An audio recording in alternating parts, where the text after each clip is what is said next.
Ano pakiramdam? Pa, kamusta yung anak niyo? Napagod lang siya, anak. Pero sabi naman kasi ng doktor, pwedeng yung mga gamot niya, ito lang ang inumin, kaya pinayagan siya maging outpatient. Ano, Jo? Kumusta ka? Ano nararamdaman mo? Medyo nanghihina pa ako, kuya. Baka naman nasosobrahan ka sa taping. Alam mo, kakausapin ko yung mga taga-unanay. Ay. Kuya, wag na. Hindi naman pwede yung ganyan, Jo. Oh.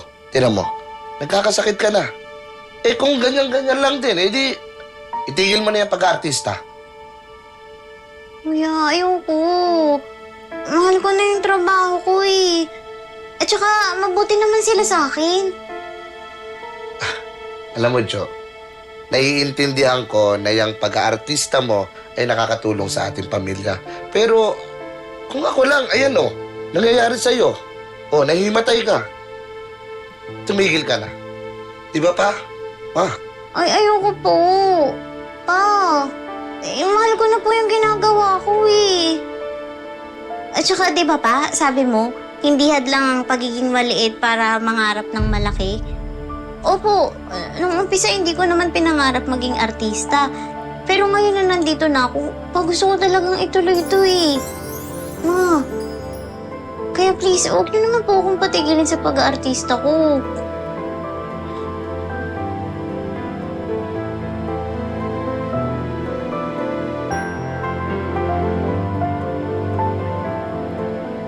Meron bang physical challenges sa iyo?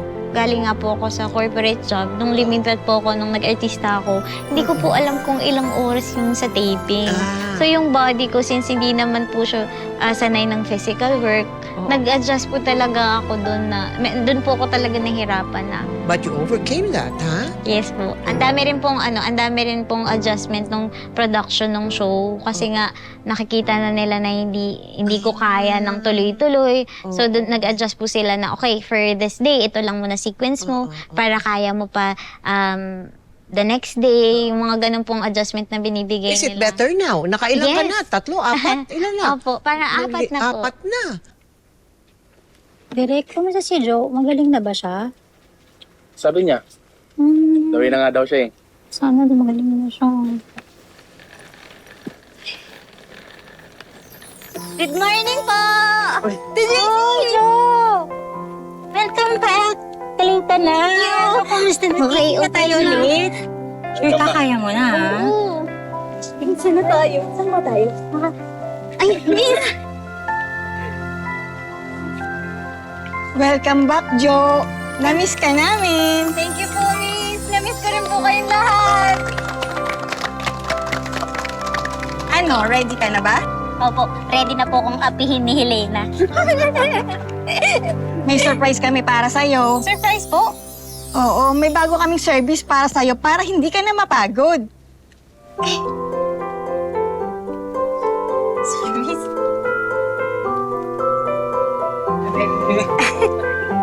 Tara, hatid ka na namin. Sige na, susunod kami.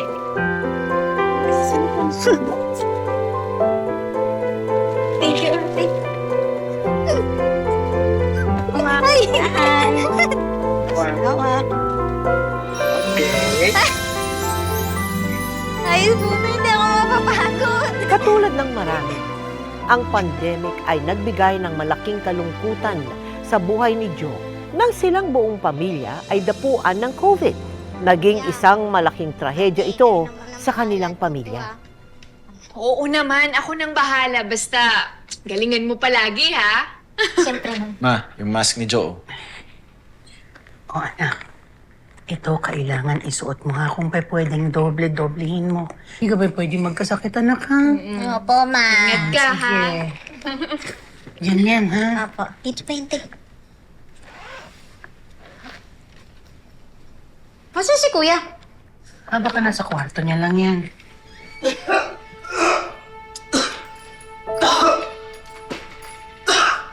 Peri, nuubo ka.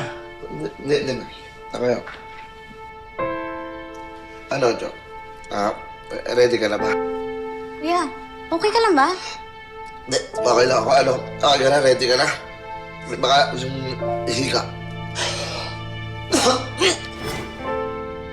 Ano ba hika ko lang to? Oh! Taas ng lagnat mo, kuya! Hindi. Wala. Pili ko yung hika ko lang talaga. Jo, yung... Kuya! Humingi ka ng tulong! Tumataw ko lang sa skin, ah!